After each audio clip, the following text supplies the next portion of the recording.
l'agriculture. Les pluies du week-end ont perturbé les récoltes. Les moissonneuses restent au hangar en attendant que les champs sèchent. Le cru 2015 sera décevant pour le blé et la sécheresse en est responsable. Reportage à Vrély dans la Somme de Jean-Paul Delance et Marie Roussel. Régis Dubois cultive 113 hectares de blé dans le Santerre. La météo exceptionnelle du mois de juillet lui occasionne bien des soucis. Sous les rayons ardents du soleil, les épis n'ont pas tous atteint la même maturité. Certains sont encore verts quand d'autres sont déjà mûrs. Un casse-tête pour décider d'une date de fauche.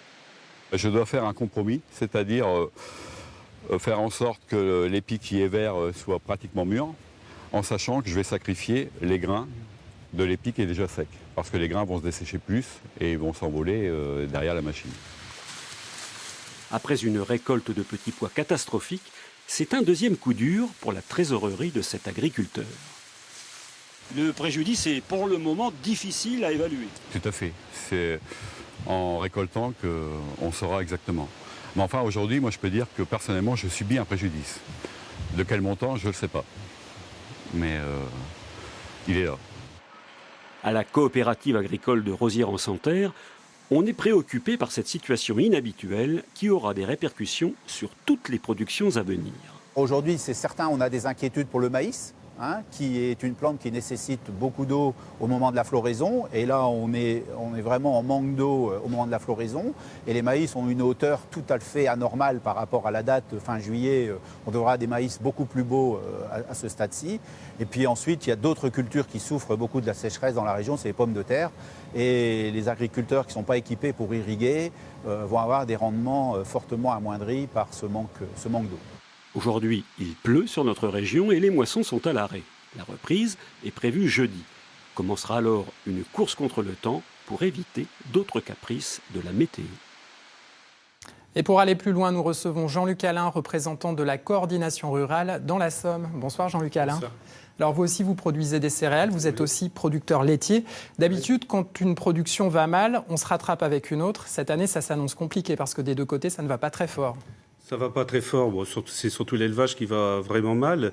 En céréales, oui, ça va pas très fort. Il y a des prix qui sont un petit peu meilleurs que l'an dernier. C'est vrai que dans les terres séchantes, surtout en maïs, tout ça, ça risque de pas être génial. Oui, les rendements, a priori, s'annoncent assez faibles cette année. Oui, assez faibles. Alors, on a vu les agriculteurs picards se mobiliser la semaine dernière. On va voir des images dans l'Aisne, mobilisation pour la viande, le lait.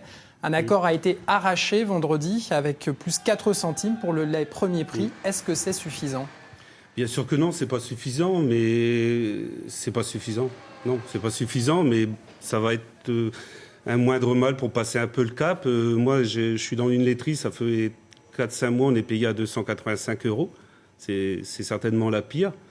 Là, si on a 340, c'est moins mal que mal, mais ça n'amène pas... C'est pas satisfaisant du tout. Vous-même, vous êtes en train d'arrêter le lait aujourd'hui ? Oui, je suis en train d'arrêter le lait. Il me reste 25 vaches à traire. Je les traite même avec plus de passion parce que ça va bien. Je suis équipé en 2x5. Mais oui, j'arrête parce qu'on a fait le bilan. Si on ramène bien toutes les charges de structure télescopiques, ainsi de suite, qui sont liées à l'atelier lait, à la fin, il reste rien. Il reste rien.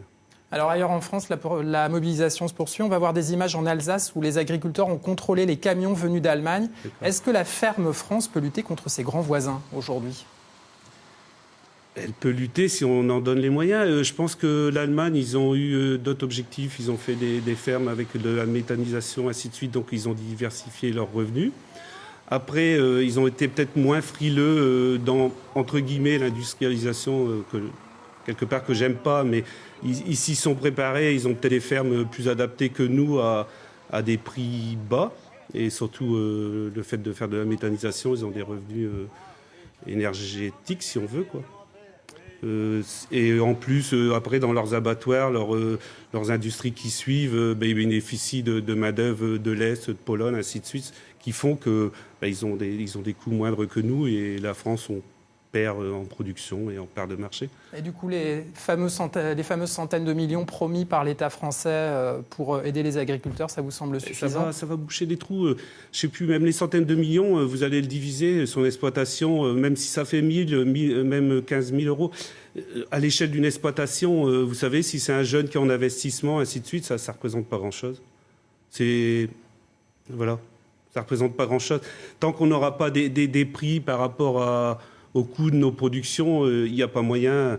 Bon, surtout, nous, la coordination rurale, on revendiquait au niveau de la PAC des prix, pas des primes. Voilà, on voulait l'exception agriculturelle, c'est-à-dire que l'agriculture ne soit pas mondialisée, et ce serait bien. Et c'est ce que vous direz demain en préfecture, Jean-Luc Alain. Vous serez reçu ainsi que tous les représentants agricoles reçus en préfecture pour parler des plans de l'État. Merci à vous. Merci de nous avoir reçus. Il n'y a plus de saison.